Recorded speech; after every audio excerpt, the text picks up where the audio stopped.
non loin du Petit Trianon, à l'emplacement exact des pépinières de Louis XV. C'est ici que furent plantées les premières pommes de terre, les fraisiers et même des ananas. Louis XV aimait les ananas et ici même on produisait au XVIIIe siècle des ananas et du café. Louis XV buvait du café produit à Trianon.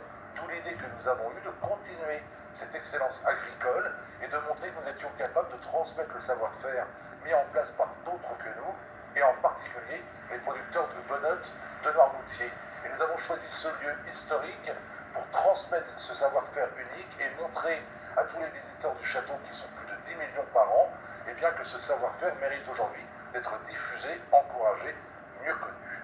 J'ai eu la chance d'être reçu avec Médéric et Gilles à Noirmoutier, et nous avons discuté avec les producteurs, des gens qui savent.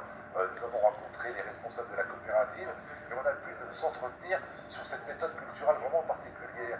Nous avons pris grand soin de les écouter et même de prendre des notes pour ne pas oublier les petits détails qui pourraient compromettre la qualité de la récolte.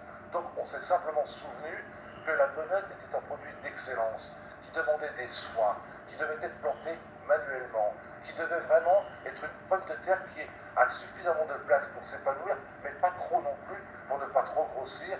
Nous sommes devenus en quelque sorte, suite à notre séjour à Noirmoutier, des spécialistes de la pomme de terre. Lorsque l'on goûte une Bonnotte de Noirmoutier, on est en droit de se demander pourquoi elle a ce goût si particulier. La pomme de terre de Noirmoutier, c'est pratiquement une truffe, de par l'excellence des senteurs qu'elle dégage et du goût qu'elle produit. Alors nous avons fait en sorte de pouvoir introduire dans la terre peut-être ce qui fait la caractéristique de Noirmoutier, le goémon. Et nous avons eu la chance de recevoir des producteurs 1,5 tonne de goémon que nous avons mis sur la terre. Nous avons attendu que celui-ci se dégrade bien, nous avons retourné l'ensemble, et aujourd'hui les pommes de terre qui viennent d'être mises en terre, et bien justement bénéficient aussi de la dégradation du goémon. Nous avons pensé à tout, sauf maintenant, il n'y a que le froid qui nous inquiète. Ce qui est amusant quand on regarde les livres comptables du château, ce n'est pas la première fois que de la pomme de terre est cultivée ici même à Trianon.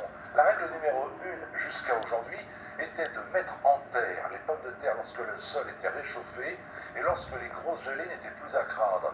Nous avons mis en place les pommes de terre de Noirmoutier, nous sommes au début mars, nous prenons donc d'énormes risques. Alors, pour limiter les dégâts, nous reproduisons exactement ce qui se fait à Noirmoutier, à savoir un grand butage qui permet aux pommes de terre de ne pas avoir les racines dans l'eau et de pouvoir être réchauffées le plus rapidement possible. Nous avons mis en place également des tunnels plastiques pour les protéger du froid, tunnels plastiques qui seront renforcés avec des toiles d'hivernage si besoin en était.